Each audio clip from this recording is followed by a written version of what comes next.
Today we're going to talk about my passion, the 1911.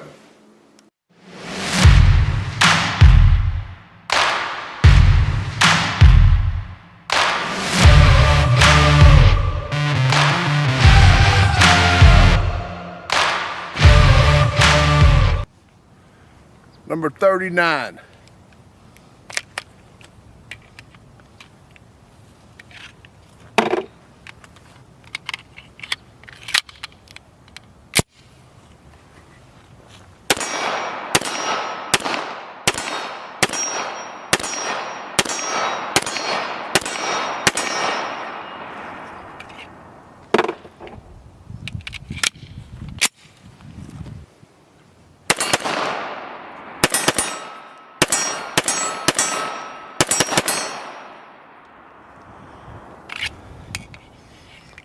Let's go inside and see what this 39 is all about.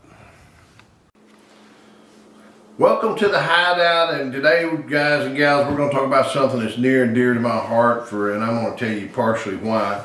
Sergeant 1911 is all about 1911s. But before we get into what we did outside, please click subscribe, click the little ringy dingy so you get your notification. You know, click like. I appreciate it when you click like. Ask me some questions. Share with me some handguns you got. A lot of you guys and gals do that, and I appreciate it. And you know, I'm learning just as much as we do doing these things as some of you are, or I hope. But what we're going to talk about is 1911s. Now, just recently I did a video on a Glock 17. I'm not a Glock guy. You guys know that. I know there is a purpose and a place for them, but it's just not in the Hideout. But I got a comment out there that I'm going to share with you, and I'm assuming they say it's okay to share because they posted it publicly. And they said, what it said was that Glocks have no soul. They're like the people's car, the Volkswagen, and the Yugo in the Soviet Union. And the more I thought about that, the more I realized that's probably true. It's just they have no soul. They've not done the things and participated in the things and the campaigns and the lives and futures and of the American people and other countries around the world. So what I happen to have, you know, I'm blessed and got a few old pistols as well. What I'm going to share with you today is this 1911 A1. This one shipped to California in May of 1944, I think. Of all things, this is an Ithaca. It's not a Colt. It's not a Remington Rand. It damn sure ain't a Singer. It's an Ithaca. Now, this one shipped in a bunch. It had 2,750 pistols in it. Went to the U.S. Navy from California, so I'm damn sure that it went to the Pacific. But there's one thing I want you to notice about this handgun. It's an A1, it's not a 1911. It's a 1911 A1, but look what pristine condition it's in. This thing has got a little bit of pistol wear, or holster wear out here on the muzzle, out here on the end. It says U.S. Army on it, but we know that it went to the Navy. We believe it potentially went to a Navy dentist stationed on a ship. Now, if it would have went to the Army, we know it didn't go to a dentist because they have no such thing.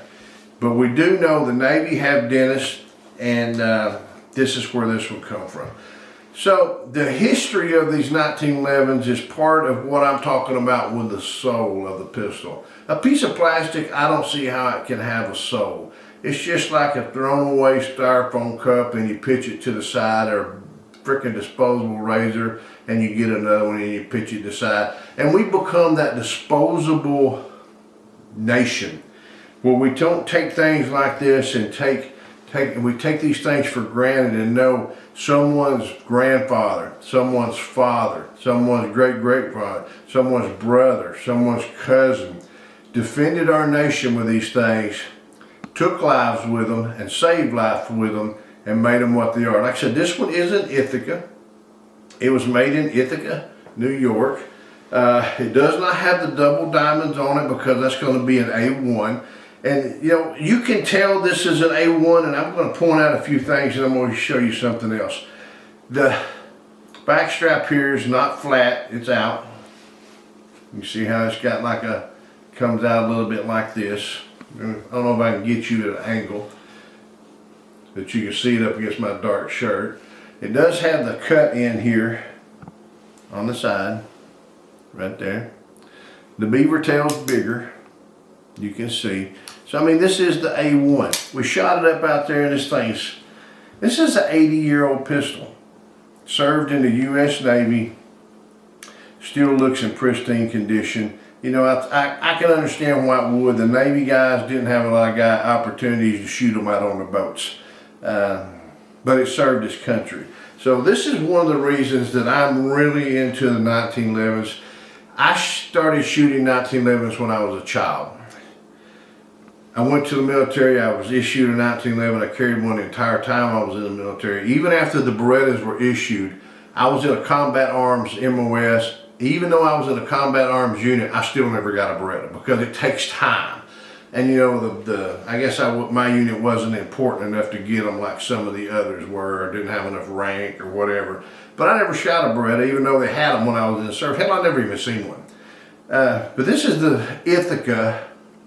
The number 39 on it, for you guys who don't know, that's the weapon number that they had it in the rack. So they put a 39 on there. You go down and draw your weapon, you just knew you had to get number 39. This was it. So you didn't get somebody else's, and vice versa. The sight's on it, typical GI sight. It's just a wonderful old pistol in excellent condition. I was lucky to find it. I was happy to get it. But I'm going to go back down. We're going to talk about a 1911. Not a 1911 A1, but a 1911. This one right here is a 1911, original 1911 from 1918. This one shipped to New York in October, and we have to believe because of the time, 1918, this one went to Europe. Now, you can definitely see this one is battle worn.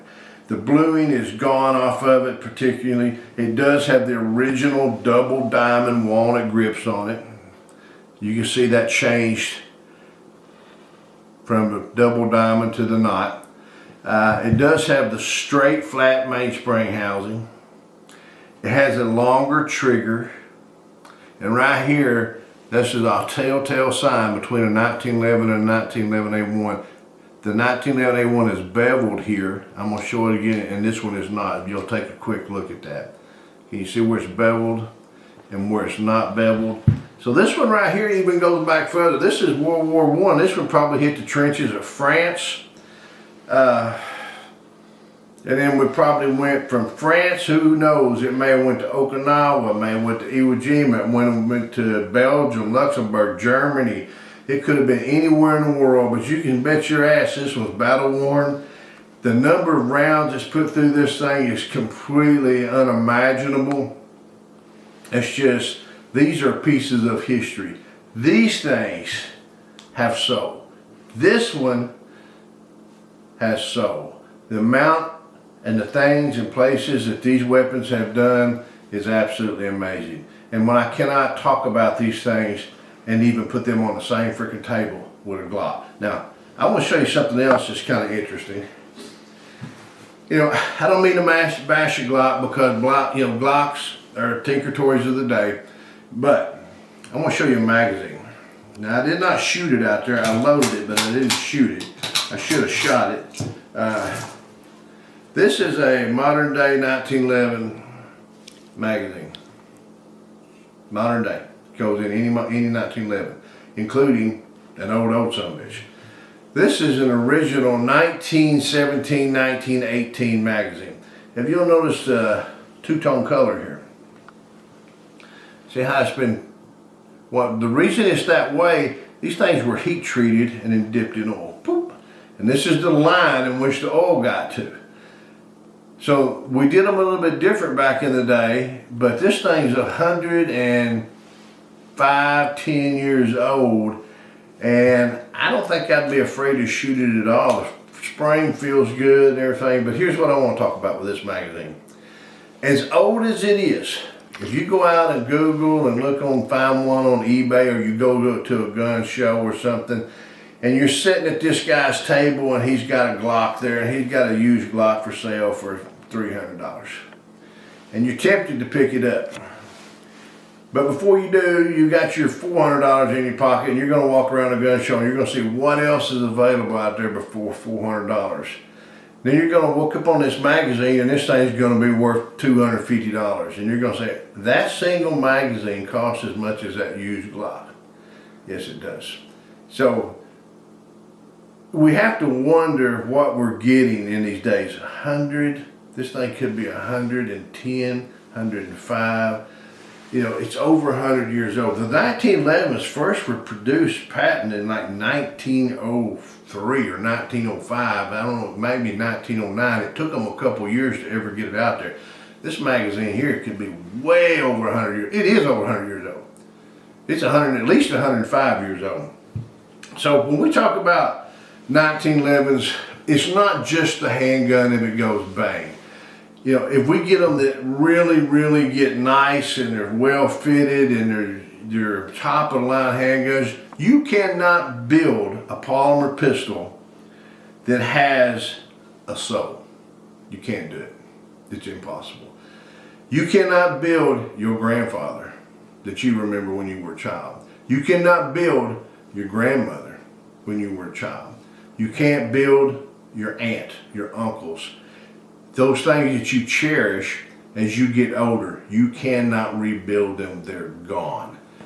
These things, it's still here.